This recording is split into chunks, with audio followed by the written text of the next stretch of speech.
The nation's railroad crossings caught in a crossroad. The Federal Motor Carrier Safety Administration, a sub-agency of the U.S. Department of Transportation, is considering amending the regulations for certain commercial vehicles when stopping at railroad-grade crossings. Currently, buses transporting passengers and commercial vehicles hauling hazardous materials are required to stop before crossing a railroad track unless an exemption applies.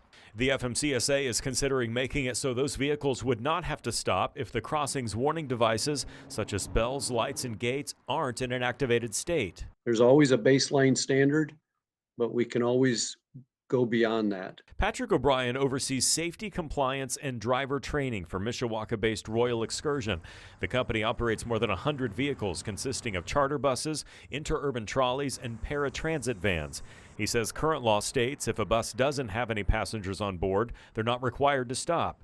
But some companies, including Royal Excursion, still stop regardless and would continue even if the proposed changes go into effect. We would still maintain the stopping at all railroads only because, for one thing, it builds a habit for the driver, regardless whether they have passengers on or not.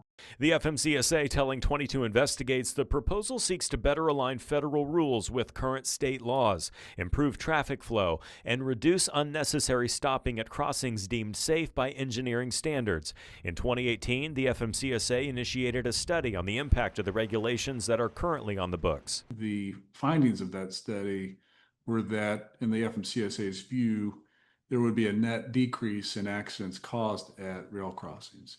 Chris Eckert specializes in Department of Transportation safety and hazardous materials compliance for the law firm Scopelitis. He says the 2018 study could be influencing this proposed change.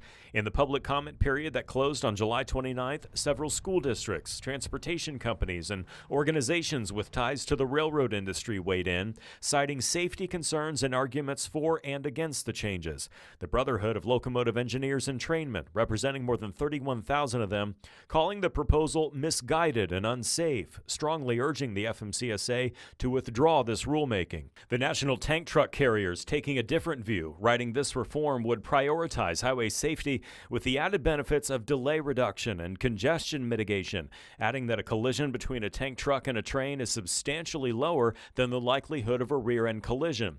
The NTTC pointing to distracted driving in its written statement as being more of an issue, something O'Brien has noticed in his career in the bus industry. People just really are doing so many things driving down the road, except the thing that they should be focused on, which is the number one, driving.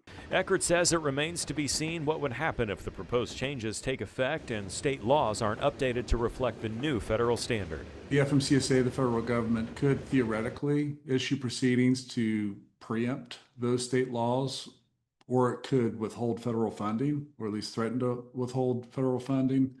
I'm John Paul. Thanks for watching. Here's another video for you to watch. Also, please take a moment to subscribe to our channel.